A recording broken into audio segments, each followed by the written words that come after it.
Hello friends, welcome back to my channel. ಈ video last ವಿಡಿಯೋದ್ರದ್ದು continuation video ಆಗಿರುತ್ತೆ. Last ವಿಡಿಯೋದ್ರಲ್ಲಿ ನಾವು ಬ್ಯಾಂಗ್ಳೂರಲ್ಲಿ ನಮ್ಮ ಮಮ್ಮಿ ಮನೆಗೆ ಬಂದಿದ್ವಿ. ಯಾಕೆ ಅಂತ ನಾನು ಹೇಳಿರಲಿಲ್ಲ. ಈ ವಿಡಿಯೋದಲ್ಲಿ ಫುಲ್ ಡೀಟೇಲ್ಸ್ನ ಶೇರ್ ಮಾಡ್ತೀನಿ. ನಾವಿವಾಗ ಹೋಗ್ತಾ ಇರೋದು ಮೆಜೆಸ್ಟಿಕ್ ರೈಲ್ವೆ ಸ್ಟೇಷನ್ಗೆ. ನಮ್ಮ ಫ್ಯಾಮಿಲಿ ಎಲ್ಲ ಹೋಗ್ತಾ ಇದ್ದೀವಿ. ನಮ್ಮ ಮನೇಲಿ ನಮ್ಮ ಮಮ್ಮಿ ತುಂಬ ದಿನಗಳಿಂದ ಮಂತ್ರಾಲಯದಲ್ಲಿರೋ ಶ್ರೀ ರಾಘವೇಂದ್ರ ಸ್ವಾಮಿ ಸನ್ನಿಧಿಗೆ ಹೋಗಬೇಕು ಅಂತ ತುಂಬ ಆಸೆ ಪಡ್ತಿದ್ರು.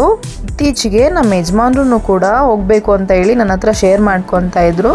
ಅದರಿಂದ ಈ ಸತಿ ನಾವೆಲ್ಲರೂ ಪ್ಲ್ಯಾನ್ ಮಾಡಿಕೊಂಡು ಇವತ್ತು ಹೊರಡ್ತಿದ್ದೀವಿ. ಊರಿಂದ ಮನೆಗೆ ಬರೋಷ್ಟರಲ್ಲೇ ಸಂಜೆ ಆಗಿತ್ತು. ಅಲ್ಲಿಂದ ನಾವೆಲ್ಲರೂ ಆಟೋ ಮಾಡಿಕೊಂಡು ಹೊರಟ್ವಿ.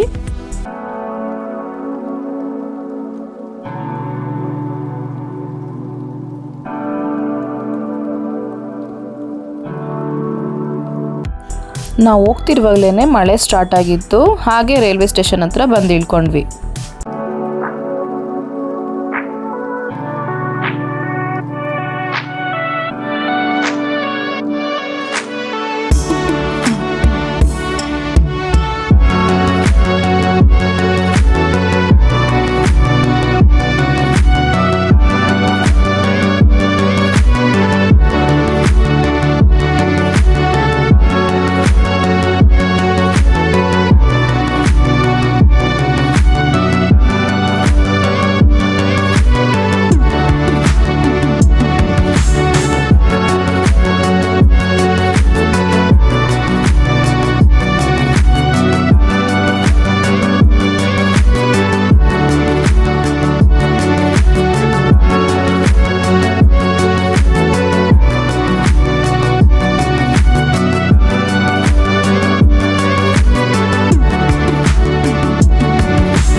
ಇನ್ನು ನಮ್ಮ ಮಮ್ಮಿ ನಮ್ಮ ಸಿಸ್ಟರ್ಸ್ ಎಲ್ಲ ಬರೋದಿತ್ತು. ಅವರು ಬೇರೆ ಆಟೋ ಮಾಡ್ಕೊಂಡು ಬರ್ತಾಯಿದ್ರು. ಸೊ ಅವ್ರಿಗಾಗಿ ನಾವಿಲ್ಲಿ ವೆಯ್ಟ್ ಮಾಡ್ತಾಯಿದ್ವಿ.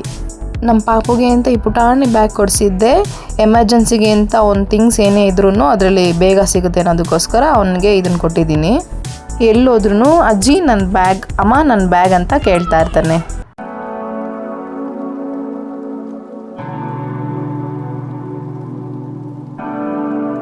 ಎಲ್ಲರೂ ಬಂದಮೇಲೆ ಟಿಕೆಟ್ ತೊಗೊಳ್ಳೋಣ ಅಂತ ಹೇಳಿ ಟಿಕೆಟ್ ಕೌಂಟರ್ ಹತ್ರ ಬಂದ್ವಿ. ಆ್ಯಕ್ಚುಲಿ ನಾವು ಸ್ಲೀಪಿಂಗ್ ಕೋಚಲ್ಲಿ ಹೋಗೋಣ ಅಂತ ಪ್ಲ್ಯಾನ್ ಮಾಡ್ಕೊಂಡಿದ್ವಿ. ಬಟ್ ಸ್ಲೀಪಿಂಗ್ ಕೋಚ್ ಬುಕ್ ಮಾಡೋಕ್ಕೆ ಅಂತ ಹೋದಾಗ 1 ಮಂತ್ ಬಿಫೋರೇ ನಾವು ಬುಕ್ ಮಾಡಬೇಕಿತ್ತಂತ ಗೊತ್ತಾಯಿತು.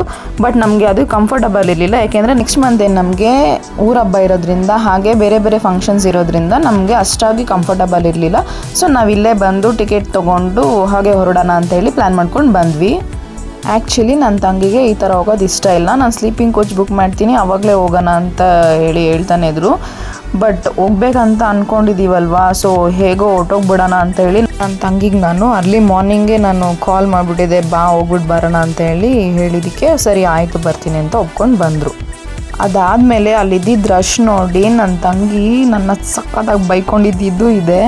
ನಮಗೇನಂದರೆ ಹೋಗೋಣ ಅಂತ ಪ್ಲ್ಯಾನ್ ಮಾಡಿಕೊಂಡು ಹೋಗದೆ ಹಾಗೆ ಇರೋದು ಅಷ್ಟಾಗಿ ಸರಿ ಇಲ್ಲ ಅಂತ ಹೇಳಿ ಹೆಂಗೋ ಅಡ್ಜಸ್ಟ್ ಮಾಡ್ಕೊಂಡ್ಬಿಡೋಣ ಅಂತ ಅಂದ್ಕೊಂಡು ಹೊರಟೇ ಬಿಟ್ವಿ.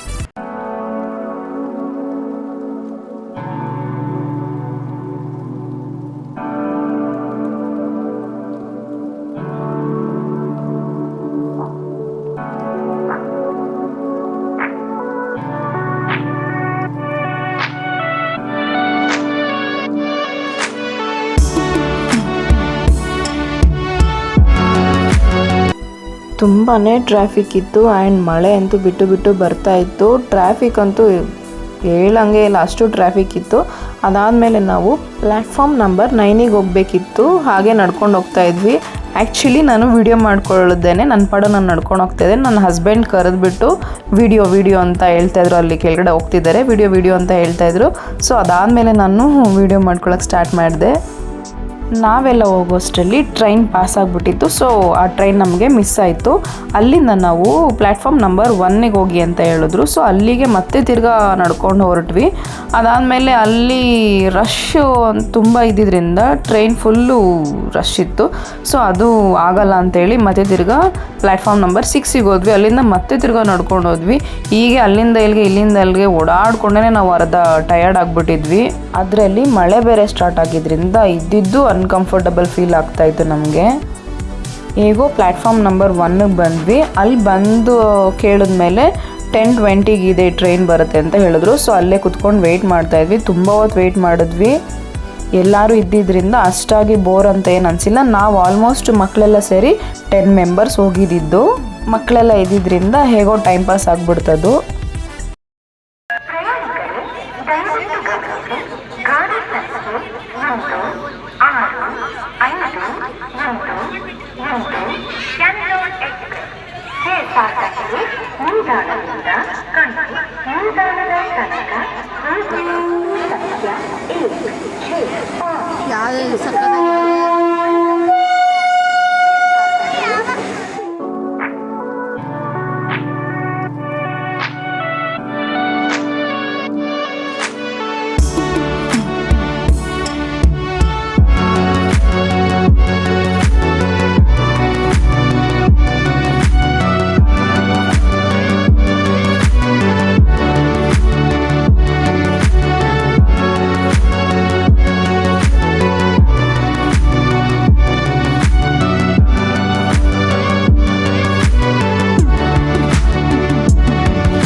ಆಲ್ಮೋಸ್ಟ್ 2 ಅವರ್ಸ್ ವೆಯ್ಟ್ ಮಾಡಿದ್ದೀವಿ ಟ್ರೈನಿಗೆ. ಟ್ರೈನ್ ಬರೋ ಟೈಮ್ಗೆ ಎಲ್ಲಿದ್ರಂತಲೇ ಗೊತ್ತಿಲ್ಲ ಜನಗಳು, ಅಷ್ಟು ಜನಗಳು ಬಂದುಬಿಟ್ರು. ನಾವು ವೆಯ್ಟ್ ಮಾಡುವಾಗ ಅಷ್ಟು ಜನ ಇರಲೇ ಇಲ್ಲ. ನಾವು ಇಷ್ಟೇ ಜನ ಅಂತ ಅಂದ್ಕೊಂಡು ಆರಾಮಾಗಿ ಕೂತ್ಕೊಂಡಿದ್ವಿ. ಬಟ್ ಟ್ರೈನ್ ಬರೋ ಟೈಮ್ಗೆ ಜನ ರಶ್ ಆಗೋದ್ರು. ಟ್ರೈನ್ ಹತ್ತೋದು ತುಂಬಾ ಕಷ್ಟ ಆಯಿತು. ಹೇಗೋ ಎಲ್ಲರೂ ಸೇಫಾಗಿ ಟ್ರೈನ್ ಹತ್ಬಿಟ್ವಿ. ತುಂಬಾ ರಶ್ ಇದ್ದಿದ್ದರಿಂದ ಎಲ್ರಿಗೂ ಸೀಟ್ ಸಿಕ್ಕಿಲ್ಲ. ಹಾಗೆ ಅಲ್ಲಿರೋರಿಗೆ ಹೇಳಿ ಸ್ವಲ್ಪ ಸೀಟ್ 1-2-3 ಜನಕ್ಕೆ ಸೀಟ್ನ ಮಾಡ್ಕೊಂಡ್ವಿ. ಬಟ್ ನೈಟ್ ಅಂತೂ ನಿದ್ದೆ ಅಂತೂ ಮಾಡೋಕ್ಕಾಗಿಲ್ಲ, ಹಾಗೆ ಬಂದ್ವಿ.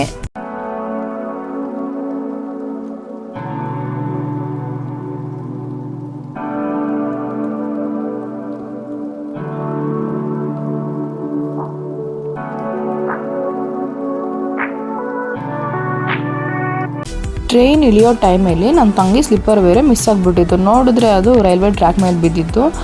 ಹೇಗೋ ಭಯ ಪಟ್ಕೊಂಡೆ ಇಳಿದ್ಬಿಟ್ಟು ಅದನ್ನು ತೊಗೊಂಡೆ. ಆದಮೇಲೆ ರೈಲ್ವೆ ಸ್ಟೇಷನ್ ಆಚೆ ಬಂದ್ವಿ. ಬಂದಾದಮೇಲೆ ಇಲ್ಲಿ ಈ ಥರ ಗಾಡಿಗಳಿರುತ್ತೆ. ಯಾಕಂದರೆ ಇಲ್ಲಿಂದ ದೇವಸ್ಥಾನಕ್ಕೆ ಸ್ವಲ್ಪ ಡಿಸ್ಟೆನ್ಸ್ ಜಾಸ್ತಿನೇ ಇದೆ. ಸೊ ಅದರಿಂದ ಆಟೋನೂ ಇರುತ್ತೆ, ಈ ಥರ ವೆಹಿಕಲ್ಸ್ ಇರುತ್ತೆ. ನಾವು ವೆಹಿಕಲ್ ಮಾಡ್ಕೊಂಡು ಹೋದ್ವಿ. ಆಟೋದಲ್ಲಿ ಪರ್ ಹೆಡ್ 50 ರೂಪೀಸ್ ಅಂತ ಹೇಳಿದ್ರು. ನಾವಿರೋ 10 ಮೆಂಬರ್ಸು ಅಲ್ಲಿಗೆ ಆಗುತ್ತೆ ಅಂತ ಹೇಳಿ ನಾವು ವೆಹಿಕಲ್ ಮಾಡಿಕೊಂಡು ಹೊರಟ್ವಿ. ಟ್ರೈನಲ್ಲಿ ತುಂಬ ರಶ್ ಇದ್ರೂ ಆಲ್ಮೋಸ್ಟ್ ಒಂದು 10 ಅವರ್ಸ್ ನಾವು ಟ್ರಾವೆಲ್ ಮಾಡಿದ್ದೀವಿ. ಬಟ್ ನಾವು ಅಷ್ಟೊತ್ತು ನಾವು ಟ್ರಾವೆಲ್ ಮಾಡಿದ್ದೀವಿ ಅಂತಲೇ ಅನಿಸಿಲ್ಲ. ಯಾಕಂದರೆ ಅಲ್ಲಿದ್ದ ಜನಗಳು ಹಾಗೆ ಇದ್ದರು, ನಮ್ಗೆ ತುಂಬ ಸಪೋರ್ಟ್ ಮಾಡಿದ್ರು. ಒಂದಷ್ಟು ಜನ ಹುಡುಗರು ನಮಗೆ ಎಷ್ಟು ಹೆಲ್ಪ್ ಮಾಡಿದ್ದಾರೆ ಅಂದರೆ ನಮ್ಮ ತಂಗಿದಿರಿಗೆಲ್ಲ ಸೀಟ್ ಬಿಟ್ಕೊಟ್ರು. ಹಾಗೆ ನಮ್ಮ ಪಾಪುನು ಕೂಡ ಹೋಲ್ ನೈಟ್ ಅವರೇ ಕೇರ್ ಮಾಡಿದ್ದಾರೆ. ಇದ್ದರೆ ಅವರೇ ನೀರು ಕುಡಿಸೋದು, ಅವರೇ ಮಲಗಿಸೋದು, ಅವರೇ ನೋಡ್ಕೊಂಡಿದ್ದಾರೆ. ಹೋಲ್ ನೈಟ್ ಅವರೇ ನೋಡ್ಕೊಂಡಿದ್ದಾರೆ. ಇದಕ್ಕೆ ನನ್ನ ನಿಜ ತುಂಬ ಖುಷಿ ಆಯಿತು. ಅವನ್ನ ನಾನು ಯಾವಾಗಲೂ ನೆನೆಸ್ಕೊತೀನಿ. ನಮಗೆ ಕುತ್ಕೊಳ್ಳೋಕೆ ಜಾಗ ಇಲ್ಲ ಅಂದ್ರೂ ಮಗುನ ಎತ್ಕೊಂಡು ಪಾಪ ಅವ್ರು ನೋಡ್ಕೊಂಡಿದ್ದಾರೆ. ನಿದ್ದೆ ಒಂದು ಮಾಡೋಕ್ಕಾಗಿಲ್ಲ ಅನ್ನೋದು ಬಿಟ್ಟರೆ ನಾವು ತುಂಬ ಖುಷಿಯಾಗೇ ಟ್ರಾವೆಲ್ ಮಾಡಿದ್ವಿ ಅಲ್ಲಿಂದ. ಅಲ್ಲಿದ್ದಿದ್ದು ಲೇಡೀಸ್ ಅಂತೂ ಸಿಕ್ಕಾಬಿಟ್ಟೆ ಜೋರಿದ್ರು. ಹಾಗೆ ನನಗೊಬ್ಬರು ಸೀಟ್ ಕೊಟ್ಟಿದ್ದರು. ಅಂದರೆ ಅವಾಗವಾಗ ಸ್ವಲ್ಪ ಕುತ್ಕೊಳ್ಳೋಕ್ಕೆ ಬಿಡ್ತಾಯಿದ್ರು. ಅಷ್ಟಾಗಿ ಅವ್ರಿಗೆ ಕನ್ನಡ ಬರ್ತಾ ಇರಲಿಲ್ಲ. ಹಾಗೂ ಹೇಗೋ ಕಮ್ಯುನಿಕೇಟ್ ಮಾಡಿಕೊಂಡು ಅವ್ರು ಸ್ಟಾಪ್ ಬರೋ ಟೈಮಲ್ಲಿ ಅವ್ರು ಹೇಳಿದ್ರು, ನಾವು ಇವಾಗ ಇಳಿತೀವಿ, ನೀವು ಕುತ್ಕೊಂಡ್ಬಿಡಿ ಅಂತ ಹೇಳಿ ನಮಗೆ ಸೀಟ್ ಬಿಟ್ಕೊಟ್ರು. ಅವ್ರು ಸ್ಟಾಪ್ ಬಂದಮೇಲೆ ಅವರೆಲ್ಲ ಇಳ್ಕೊಂಡಾದಮೇಲೆ ನಾನು ಅವ್ರು ಬಿಟ್ಕೊಟ್ಟಿದ್ದ ಸೀಟಲ್ಲೇ ಕುತ್ಕೊಂಡಿದ್ದೆ. ಅಲ್ಲಿ ವಿಂಡೋ ಸೈಡ್ ಹತ್ರ ಬಂದುಬಿಟ್ಟು ಅವರು ಥಮ್ಸಪ್ ಮಾಡಿ ಆಲ್ ದ ಬೆಸ್ಟ್ ಅಂತ ಹೇಳಿ ಹೊರಟೋಗ್ಬಿಟ್ರು. ಅಲ್ಲಿಂದ ನಾನಂತೂ ಅದನ್ನೇ ಯೋಚನೆ ಮಾಡ್ಕೊಂಬಂದೆ. ಪಾಪ ಅವರು ಡೈಲಿ ಕೆಲಸ ಮಾಡಿ ಸಂಬಳ ತೊಗೊಳ್ಳೋರು, ಅವ್ರ ಹತ್ರ ಎಷ್ಟು ಮುಗ್ಧತೆ ಇದೆ. ನಮ್ಮವರೇ ನಮಗಾಗಲ್ಲ, ಇವ್ರು ಯಾರಂತಲೇ ಗೊತ್ತಿಲ್ಲ, ಇವರು ಯಾವ ಥರ ನಮಗೆ ವಿಶ್ ಮಾಡಿ ಹೋಗ್ತಾ ಇದ್ದಾರೆ ಅಂತೇಳಿ ಸ್ವಲ್ಪ ಫೀಲ್ ಆಗಿದ್ದು ಇದೆ. ನಾನು ಸ್ವಲ್ಪ ಅಲ್ಲ ಜಾಸ್ತಿನೇ ಫೀಲ್ ಆದೆ. ಯಾಕಂದರೆ ನಮಗೆ ಗೊತ್ತಿರೋರೆ ನಮ್ಮವರೇ ನಮಗೆ ಮೋಸ ಮಾಡೋ ಪ್ರಪಂಚದಲ್ಲಿ ಇವ್ರು ಯಾರೋ ಗೊತ್ತಿಲ್ಲ ಈ ಥರ ವಿಶ್ ಮಾಡಿ ಹೋಗ್ತಾ ಇದ್ದಾರಲ್ವಾ ಅಂತ ಸ್ವಲ್ಪ ಫೀಲ್ ಆದೆ. ಅದಾದಮೇಲೆ ನಮ್ಮ ಪಾಪು ಎತ್ಕೊಂಡಿರೋರು ನಾವು ಇಳಿಯೋ ಟೈಮಲ್ಲಿ ಡೋರ್ ಹತ್ರನೇ ಬಂದು ಟ್ರೈನ್ ಹೋಗೋವರೆಗೂ ಬಾಯ್ ಮಾಡ್ಕೊಂಡೆ ನಿಂತಿದ್ರು. ನಿಜವಾಗ್ಲೂ ನನಗಂತೂ ಸಿಕ್ಕಾಪಟ್ಟೆ ಖುಷಿ ಆಯಿತು ಅದೆಲ್ಲ ನೋಡಿ. ಆ್ಯಕ್ಚುಲಿ ಅವರೆಲ್ಲ ನನ್ನ ಚಾನಲ್ಗೆ ಸಬ್ಸ್ಕ್ರೈಬ್ ಕೂಡ ಮಾಡಿಕೊಂಡ್ರು. ಅದಂತೂ ತುಂಬ ಖುಷಿ ಆಯಿತು ನನಗೆ. ನಿಜವಾಗ್ಲೂ ಅಲ್ಲಿ ತುಂಬ ಮುಗ್ಧತೆ ಇರೋ ಜನಗಳನ್ನ ನೋಡಿದೆ ನಾನು. ಅದರಲ್ಲೂ ನಮ್ಮ ಪಾಪುನ ಎತ್ಕೊಂಡು ಹೋಲ್ ನೈಟ್ ಫುಲ್ಲು ಅವರು ಪಾಪುನ ಕೇರ್ ಮಾಡಿದ್ದಾರೆ, ಮಲಗಿಸ್ಕೊಂಡಿದ್ದಾರೆ. ಅವರು ನಾನು ಎಷ್ಟು ಥ್ಯಾಂಕ್ಸ್ ಹೇಳಿದ್ರು ಸಾಲಲ್ಲ. ಆ್ಯಂಡ್ ಆ ಹೆಲ್ಪ್ನ ನಾನು ಯಾವತ್ತೂ ಕೂಡ ಮರೆಯಲ್ಲ. ಇಷ್ಟೊತ್ತವರೆಗೂ ವೆಯ್ಟ್ ಮಾಡಿ ಬಂದಿದ್ದಕ್ಕೂ ಇಂಥ ಒಳ್ಳೆ ಮೆಮೊರಿ ಸಿಕ್ತು ಅಂತ ತುಂಬ ಖುಷಿ ಆಯಿತು.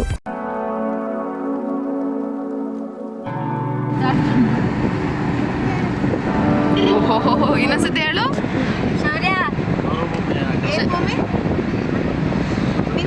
ಪಂಜರಭೂಮಿ ಅಂತ ಹೇಳ್ಕೊಟ್ಟವ್ರೆ. ಪಂಜರಭೂಮಿ ಅಂತ ಸ್ಟೋರಿ ಈ ತರ ಫುಲ್ ಅದಕ್ಕೆ ನಂಗೆ ಹೇಳ್ತಾರೆ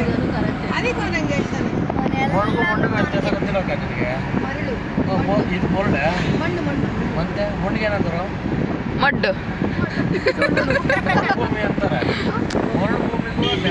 ವ್ಯತ್ಯಾಸ ಅದೇ ಅಣ್ಣ ಖಾಲಿ ಏನೋ ಗೊತ್ತಿಲ್ಲ ಬಿಡು. ಬಿಡಿ ಅವಾಗ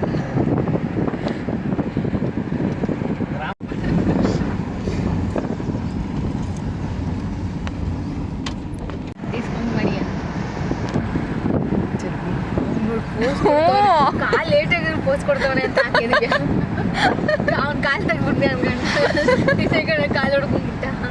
ಆದ್ರೂ ಹಂಗೆ ಎಷ್ಟು ಸ್ಪಿರಿಟ್ ನೋಡಿ ಫ್ರೆಂಡ್ ಅಂತ ಮಾಡ್ಕೊಬಾರ್ದು ಬೇಜಾರಾಯ್ತು.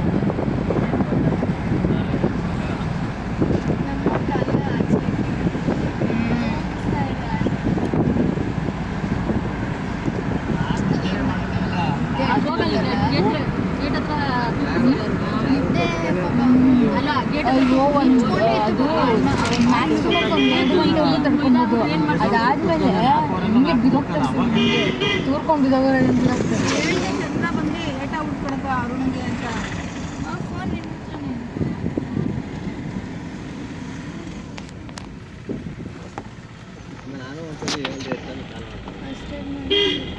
ಒಂದೇ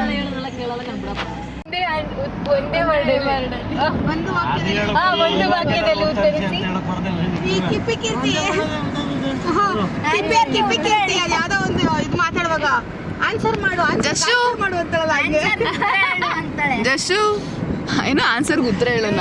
ಆನ್ಸರ್ಗೆ ಉತ್ತರ ಹೇಳು ಅಂತ ನಕ್ಕಿ ನಕ್ಕಿ ಸಾಕೈತ 3 ಸತಿ ನೋಡ್ತೀವಿ.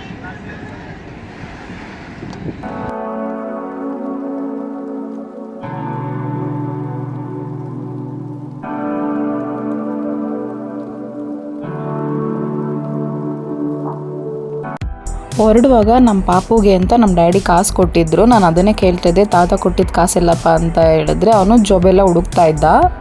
ಬಟ್ ಅದನ್ನು ನನ್ನ ಹತ್ರ ಇಟ್ಕೊಂಡಿದ್ದೆ. ಸುಮ್ಮನೆ ನನ್ನ ಪಾಪುಗೆ ಎಲ್ಲಿ ಕಾಸೆಲ್ಲಿ ಇಟ್ಕೊಂಡಪ್ಪ ಅಂತ ಕೇಳ್ತಾ ಇದ್ದಿದ್ದಕ್ಕೆ ಅವನು ಜೋಬೆಲ್ಲ ಹುಡ್ಕೊಂಡು ನಿಂತ್ಕೊಂಡಿದ್ದ.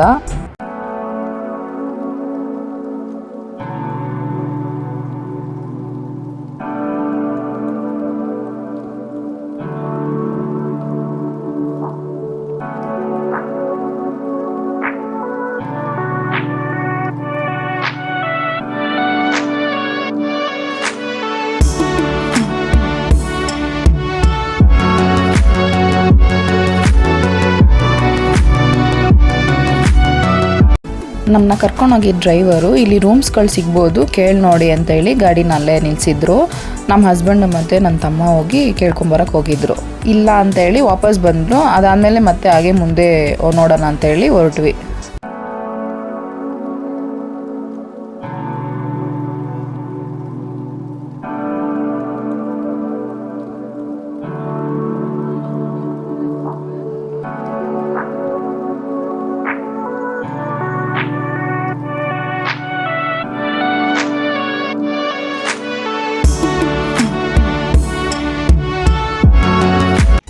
ಈ ವಿಡಿಯೋನ ಇಲ್ಲಿಗೆ ಎಂಡ್ ಮಾಡ್ತಾ ಇದ್ದೀನಿ. ಇದ್ರ ಕಂಟಿನ್ಯೂಷನ್ ವಿಡಿಯೋ ನೆಕ್ಸ್ಟ್ ಬರುತ್ತೆ.